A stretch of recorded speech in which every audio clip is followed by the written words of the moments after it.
Hey everyone, welcome back to the Female Founder World podcast. It's your host, Jasmine. I am not just the host of the podcast, I also facilitate all of the Female Founder World workshops, and I am the founder of a skincare company called The Buff. Today's guest on the pod is an amazing, super resilient, very, very innovative entrepreneur called Emily Harpel. She's the founder of Art of Sucre, and she had this incredible pivot in her business during 2020. Before then, she was actually an events-based company, and now she's an e-com business that is really built on TikTok and social media. It's a good one, guys. She's got a lot of really recent learnings about how she's kind of scaled this company and what it takes to find new customers in 2022. I'll let Emily tell you all about her biz in her own words. Thank you so much for coming on the show. It's great to meet you. Yeah, thank you so much for having me. Of course. Generally, I just invite our guests to kind of jump in and tell us about their business in their own words. How would you describe what you guys are doing? Yeah, so Art of Sucre is a gourmet cotton candy company where we have taken a traditional childhood treat and really put a unique spin on it and given it a much needed upgrade. So it's not just the cotton candy that you had at the fair growing up or a baseball game. It's in fun, unique flavors like champagne, orange bourbon, watermelon, you name it. We have done it in cotton candy flavor and form. But what we're really known for are our glitter bombs. So you drop our champagne flavored cotton candy into anything clear and bubbly. Personally, I prefer champagne. And the cotton candy dissolves and an edible glitter flows out, changing the color of your drink while adding some sparkle to it as well. Ooh, very cool. How fun. Are you, so I know that you kind of have a really interesting story into how you came about being an e-com business. Could you kind of talk us through that shift and what drove it? Yeah, so to get to where we are now, we've got to go back a couple of years. Mm-hmm. And it was 2016. I was planning my wedding and supposed to be going to graduate school. And really long story short, I decided that wasn't a fit and wanted to open up a cotton candy business, but events based. So the first 4 years that we were open, it was really just me. And I would take a cotton candy cart to weddings, birthday parties, professional sporting events, you name it. We've done it, dog birthday parties, literally everything. Amazing. It's so fun. We've done a lot of really cool things over the years. And I would just spin fresh cotton candy on site. So it was the same flavors that you see now, but more of an in-person experience. Obviously, COVID happened, and I found myself working 7 days a week and now being a stay-at-home dog mom with nothing to do. Obviously, cotton candy is not essential. And in that time, I decided to pivot to packaging, which is what you see now. And that took about a year to get all of that rolling, to get it tested, to get it right. And in the meantime, I started posting on TikTok, which is how we landed in the e-commerce side of things and where we are today. Okay, so much to unpack there, and I definitely want to get into TikTok and all of that. But before we do, so you were, did you back in the day, you literally bought the equipment to make cotton candy, and you were kind of had your own little mini mobile shop, basically. 100%. Yeah. So I pitched the idea to my husband on the way back from our honeymoon and fully expected him to be like, "You're insane. What are you doing?" And he's an angel. So he said, "No, I think you should go for it. It's a good idea." I took the money from our wedding, bought a cotton candy machine, never had any experience with this, but it was just a cute little pink cart, the same ones that you see us working with today. And we would take it to events and pop up and spin cones right there. Let's talk about the e-com shift. So there was a lot going on in 2020. How did you, during this year, how did you go about kind of finding your packaging suppliers, upgrading your website? Like, what were some of the tools that you used to kind of make that all happen? Once I stopped crying Yeah, from not knowing what to do and just kind of I being bet. overwhelmed, yeah, it was a lot for everybody, Mm. obviously. I really took to Google, which sounds incredibly cliche, but it truly is your best friend. Oh, yeah. And I'm also a graduate of Google Business School. Don't worry. Yeah. 100%. Yeah, my degree is in psychology, so that did very little to help prepare me to run a business, let alone one of this size.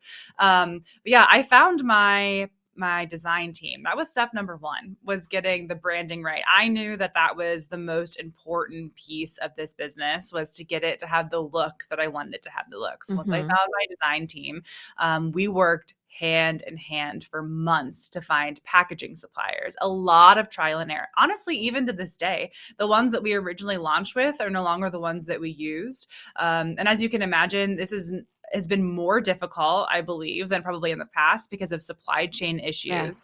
And also, cotton candy is really not that prevalent or popular. So, finding people that could actually sit down and listen to me and let me explain, hey, this is what we do, this is what we need. We need a lot of samples, we need a lot of trial and error. And finding that took several different people and teams to go through to be able to make that actually happen. Amazing. And what about actually manufacturing the product? So that I feel like was one thing that I knew. We do everything to this day by hand. So it's quite literally what I did at events, just now done in a production facility on site. My office is in the production facility. So it's all done right Amazing. here. So that was something that I feel like I had a leg up in because I already knew how to make the product. I didn't have to go find someone to co-pack it for us. We do it all by hand. However, growing the team was something that was a little bit challenging to find the right people to help be the hands that make everything now. Mm. When you were making this really big shift, did you need to find any like sources of funding? Did you have enough money in the piggy bank from what you'd built before?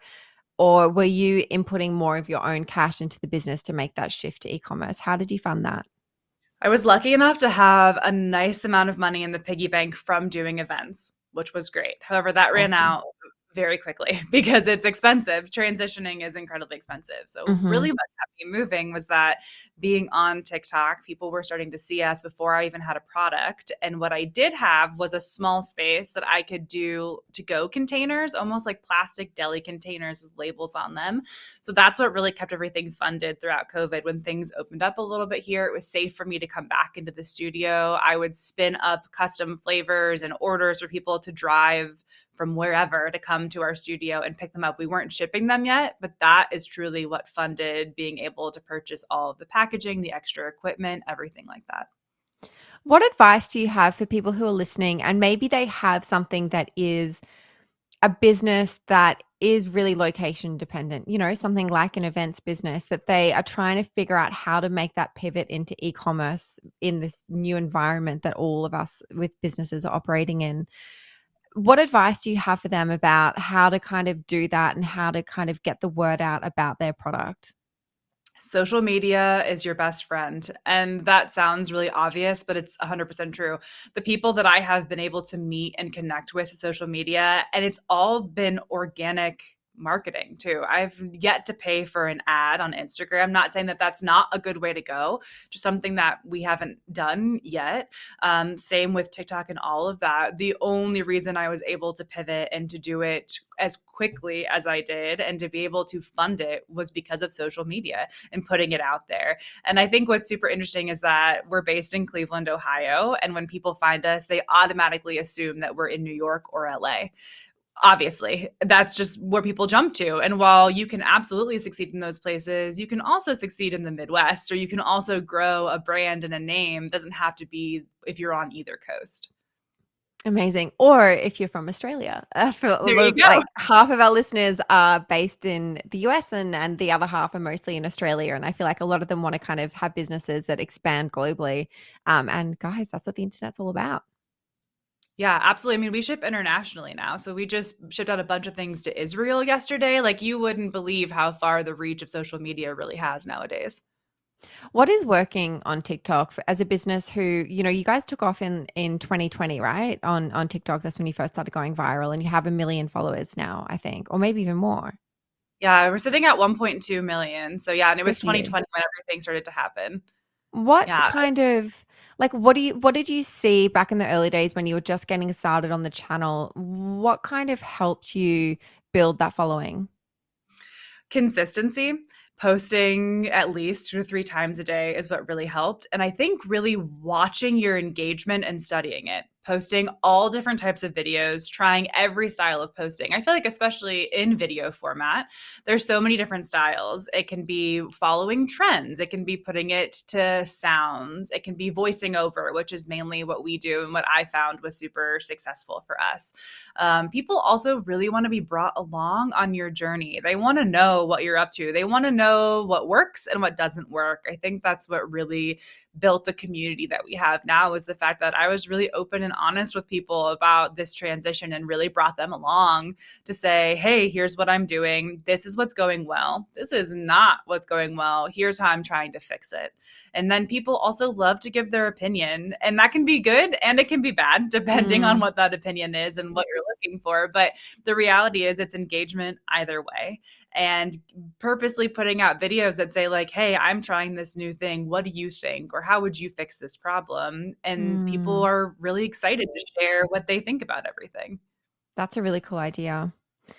Okay, so I'm taking notes as you speak, by the way, because I'm really interested in like drilling down into like what your formula for kind of TikTok success is. And I speak to so many different people who have followed a similar trajectory over the last kind of like year and a half, where they've made a pivot or they've launched a new product during 2020, 2021, and TikTok has been their main kind of marketing channel. And so you're not the first person who said that you need to be posting at least 3 times a day. So I think that's really interesting, because I think folks are kind of like doing once or twice a week and nothing's happening and they're feeling disheartened, but you actually need to be producing so much content to kind of move the needle on that channel. And then the other thing I've written down is also trying different trends, doing like that voiceover trend, showing the journey, and then also asking for feedback from your community as you face problems, as you're building the business. Is there anything else that you would add to that?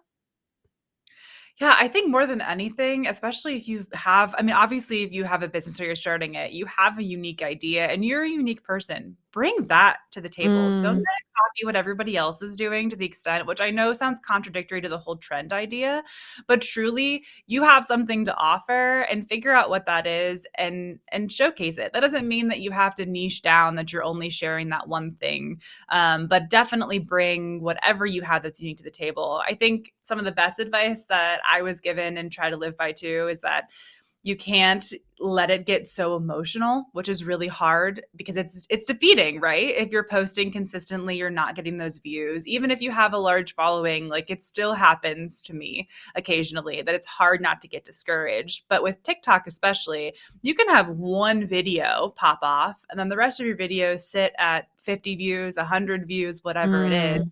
You can't let that stop you, and let the focus be on the 95% of the videos that you post aren't going to go viral, and that's okay. They serve a purpose too. And then hopefully that 5% does pop off or get more views, and those also serve a purpose. Were you always kind of like confident with putting yourself on TikTok and being on that channel personally as a founder, or was that something that you had to kind of, work on? Oh yeah, no, I definitely I definitely had to work on that. I really prefer to be like at home in my pajamas on my couch reading a book with like my face not on the internet, and you won't find a ton of my face on TikTok, more than previous. It's mainly my voice and my hands. It's something that I absolutely have to continue to work on. Now I'm a little more comfortable, and I think in the beginning, especially when you're starting anything new, it's embarrassing, right? Like it feels uncomfortable to put yourself out there in that way. It's hard not to have people, or in the back of your head, what you think are people, sharing your video and making fun of you or being like, what is she doing? Hmm. She's not an influencer type of thing. And as hard as it is, if you can quiet that noise, it's absolutely the biggest game changer in your confidence and being able to post what you need to post when you need to post it. I think I've been thinking a lot about, the idea that trying anything new in public is embarrassing until you become good at it. And with social media, there's no getting around the trying it in public thing. Like you just have to get over it. 100%. You have to go for it. And I think what I tell myself, at least, so maybe this will help somebody else too, is that you will never regret posting it. You'll only regret not doing it. And also, who says it's embarrassing? You Mm, give the power to that too. You're the one that says whether it's embarrassing or not. I love that. Okay, so what when you're kind of creating this content, do you have any like do you have a content calendar? Are you batch creating content and saving it to drafts in TikTok? Like do you have any kind of practical advice or tools that you're using that can kind of help with creating content on that kind of volume? Wow, I wish that I could say that I was one of those people that could batch create content and do it well. If I am being totally honest, I'm the type of person that when creativity strikes, it strikes and I have to go with it. My team will absolutely tell you that we will be in the middle of a very long to-do list and then all of a sudden I'm like, "Wait, I have an idea. We have to do this right now." And that is what has worked for me. I will say we have a master document that we sit down and every once in a while when inspiration strikes, we will just brain dump all of those ideas into a document. So when things are starting to feel kind of stale, we don't have any ideas to pull from, we've got that master list. I am constantly adding to it. It's on my phone. It'll be the middle of the night. I'll wake up, add an idea. It can be at brunch with friends, which is not a great time to do that. But sometimes if you don't add it, you're going to forget it. And so Yeah. you got to sneak it in there when you can. But it's not this every Wednesday we record content. I've tried that and it just simply Mm. doesn't work for me. And that doesn't mean that it won't work for somebody else. I've just found that the content is more fluid and authentic when it happens when it happens. So would you say that you're creating content every single day? For the most part, Mm. absolutely. And I no, no, no, it's even please go. sorry, it's even to the point where, like, in the evenings, I will still be editing what I'm posting in 20 minutes. That's Yeah. how down to the minute it is. Oh wow, okay. I had a conversation recently on the pod with Fiona Chan. She's the founder of a beauty brand called Youthforia, and they've done really well on TikTok as well. And she said that, one of the things that really surprised her about being a beauty founder is how much of the job, she's the CEO of a company, she's running everything, but how much of her job is content creation and how that's such a shift compared to even 5 years ago. That because video is time intensive and often like if that's your main marketing channel and you're a small business, as a founder, you can't just kind of palm that off. You need to be really hands on with it. 100%. I think that's what's shocking to most people is that they're like, "Well, are you Mm, still the one that runs your Instagram? Are you still the one?" And I'm like, "Yes." And, yeah. That's how I specifically talk to with all my customers. 100%, and they know my name, and they know my face, and Mhm. that's on purpose, and they know me, and I can't hire somebody, especially on TikTok, they know my voice. If somebody else were to voice over our video, as a matter of fact, my husband occasionally likes to do it because it's a fun, silly thing, and he's always disappointed because the videos never perform as well, and I think it's simply just from the fact that my voice is what people recognize Yeah. and know that it's us and our brand. It's not something I can just hire somebody to do, and nor would I want to. At least at this point, it feels like it's what keeps the brand authentic and people coming back. It's really interesting. Sorry, I've just completely lost my voice. No. Okay, that's really interesting. I want to shift gears a little bit and talk about some other kind of marketing strategies, things that you've done that are kind of moving the needle for you guys at the moment. Are there any partnerships that you've done that have been really successful? Are you doing SMS marketing? Like anything that you would kind of recommend other founders try out?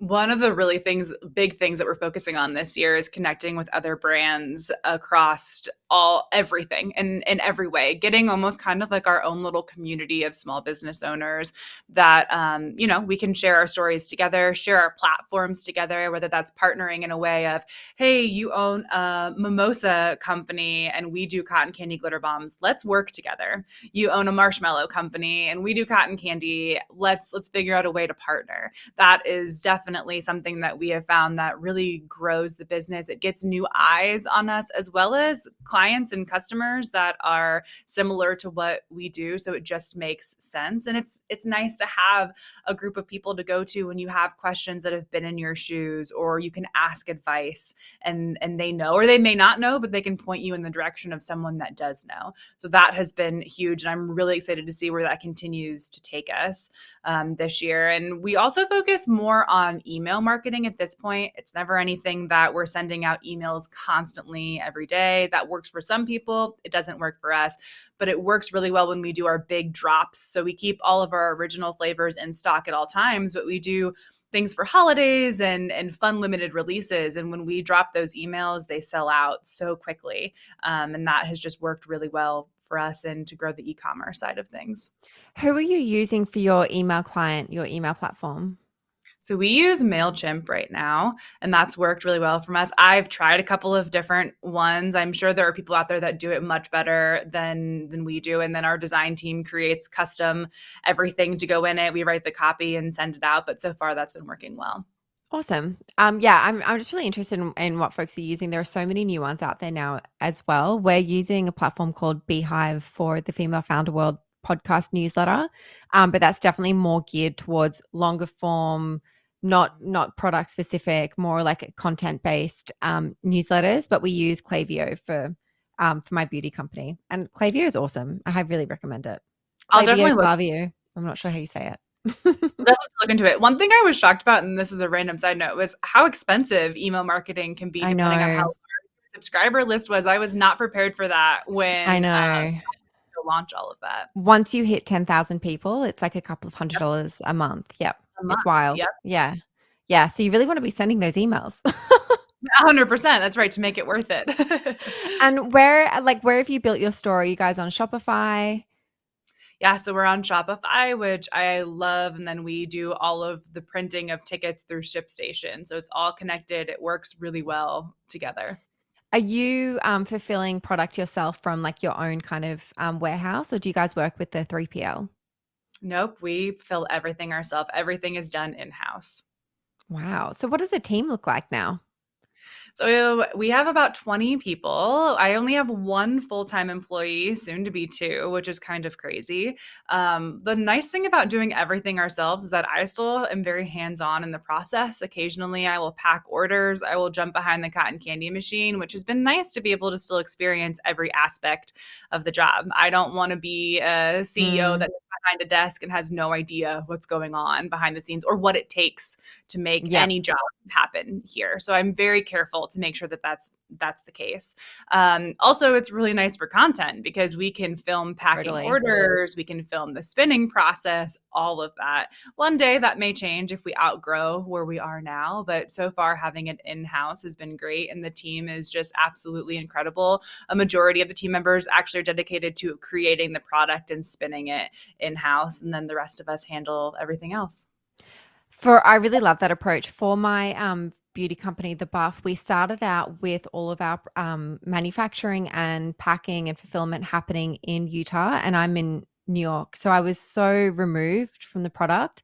And when we had an event, like I would have to order in the product myself because I was constantly running out because I was in this really small New York apartment when we were getting started. And now I'm in the process of moving everything to the East Coast, to New Jersey, a couple of hours away. And I can't imagine how amazing it would be to just have the product on hand, being able to see the full process from end to finish, especially for creating content, like you just said, and giving those like bit insights into what it takes to run a small business. That is so interesting, I think, for content. That would be amazing. So I fully think like if someone has the capacity, the capability to do it in-house, do it for as long as you can. And I know some pretty big businesses doing that, really.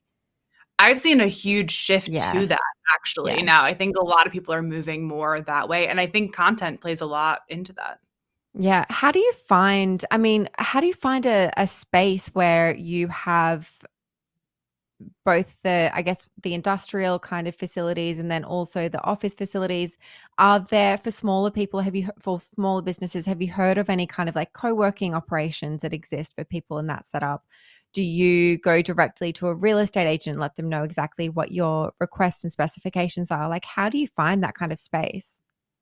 Our situation is a little unique. I think people are very shocked when they find out where we're located. It's actually like a traditional office park. We are in like a very Okay. formal office building. And how this came to be is that packaging. I had a tiny 200 square foot studio space that was mainly for to store my equipment and for the health department.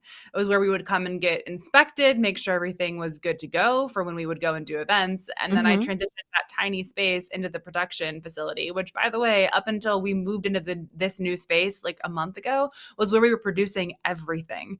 We were producing everything that we have made in that tiny 200 square foot space. And in the same building that we're in now, we a new suite opened up, and it was almost 3,000 square feet, and it was perfect the way that it was divided. We came in, we completely gutted it, redid it to all of our needs and specifications, and we're still in that space. But what's unique about it is that we don't have a traditional loading dock, but we have our own entrance as well as a basement that we can store any of our pallets that get delivered, anything like that. So it's a truly unique setup. A co-working space wouldn't have worked for us just because we fulfill everything on our own. However, I do know that like commissary kitchens are on the rise, or ghost kitchens even can work if Mm-hmm. you're a food-based business. There are definitely creative options out there if you're looking for it. We didn't have to go through a real estate agent because we were just already in the building and we knew the landlord. However, it wouldn't be a bad way to go about that. They may have a unique solution that you haven't thought of. I could talk to you all day. I feel like you've got so much good advice. Because you're so clearly like so hands-on in your business, and you guys have grown quickly so recently that all of your insights are just so relevant for people starting businesses right now. It feels very fresh, that's for Yeah. sure. Yeah, I mean, I bet it does.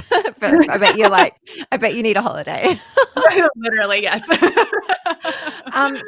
the last question that I kind of ask everyone who comes on the show is just to give just give a resource or two, something that you think can help other people get to where you are, whether that's a book or a podcast, a community that you're part of, something to kind of help them along. Use your DMs. I feel like I've kind of created my own little unofficial, no name, no Facebook group, anything like that. Mm, But community of people that I can reach out to, or they reach out to me when we're doing something really cool or have an idea or anything like that. And it takes time to build that, but don't be afraid to cold reach out to people. Email is 100% your best friend. I can't tell you to this day how many times I email just random people that I have found their information, whether it's on LinkedIn or Instagram, to create that community that you're talking about and to ask that advice. It's so personal and one-on-one mhm. that it really absolutely makes a difference. Amazing. I actually do have one more question for you. And you've given us a couple of tools that you use, MailChimp and Shopify. And I'm wondering if there are any other tools that you're using in your business, whether that is for accounting or the way that you guys organize your files in the office. Like, do you have anything that you would recommend that other people check out? Oh, do I? I could talk about this all day long. I feel like I should be like paid to talk about this, but if you have not checked out Notion, you Oh, I love Notion. it is such a game changer. It's incredible. It is everything that you need to keep all of your files, your brainstorming, your mood boards, everything in one place. And I literally do not know what we would do without it. And I don't know how we operated for so long without it. That is my number one tip to everybody is get Notion. I'm a huge Notion fan. There are so many great templates in there as well for literally like anything you need as you're building a business, but also just organizing your personal life as well.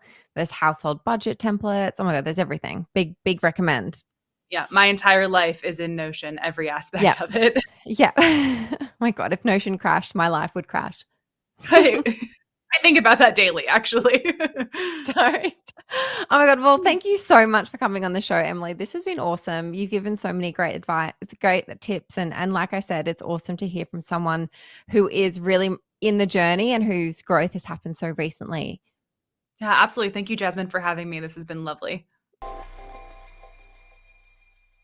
Hey, it's Jasmine again. I'm just jumping back on to let you know about a giveaway that we're hosting this month. If you leave a review on Apple Podcasts or Spotify or wherever else you're finding this pod, take a screenshot and send it to us on Instagram at Female Founder World.